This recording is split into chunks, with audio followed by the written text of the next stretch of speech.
राधे राधे मेरे प्यारे भक्तों, आप सभी का कृष्णा स्टोरी चैनल पर स्वागत है। इस वीडियो के माध्यम से आज मैं आपको बताऊंगी राधा रमन जी का चमत्कार जो सुरेश और सुकन्या के साथ हुआ। सुरेश बनारस में गुलाब की पत्तियां पीसकर गुलकंद बेचता था। उसकी गुलकंद पूरे बनारस में प्रसिद्ध थी। सुरेश के एक बेटा और एक बेटी थी। बेटी का नाम सुकन्या था।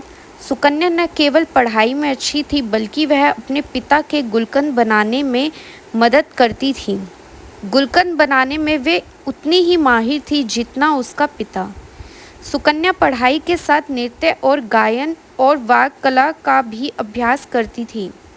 वाद्य कला में उसने बांसुरी को चुना और उसमें निपुण हो गई।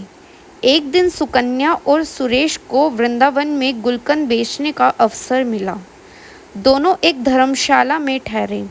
सुरेश जब भी सुबह गुलकंद बनाता तो भगवान के मंदिर जाकर अर्पित करता। तो सुरेश और सुकन्या राधा रमन जी के मंदिर गए। मंदिर के पट बंद थे तो सुकन्या ने मंदिर प्रांगण में बैठकर बांसुरी बजाना शुरू कर दिया।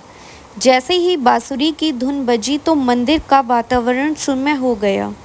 जब मंदिर के पट खुले तो गोसाई जी ने देखा कि राधा रमन जी के मुख पर विशेष प्रसन्नता है।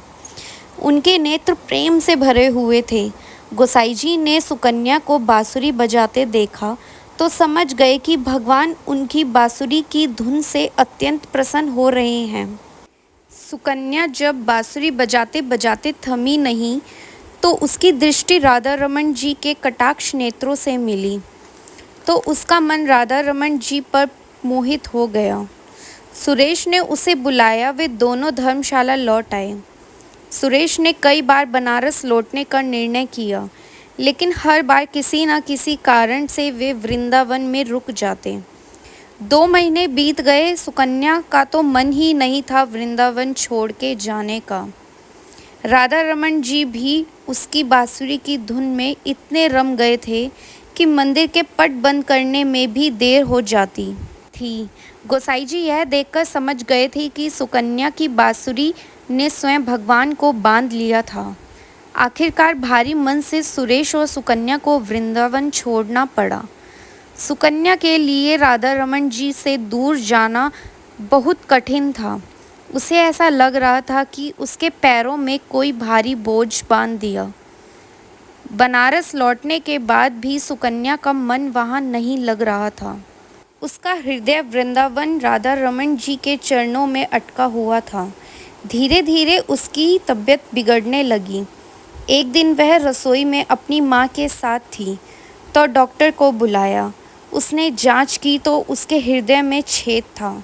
डॉक्टर ने कहा कि इसकी उम्र ज़्यादा नहीं है तो उसके घर वालों ने उसे नहीं बताया।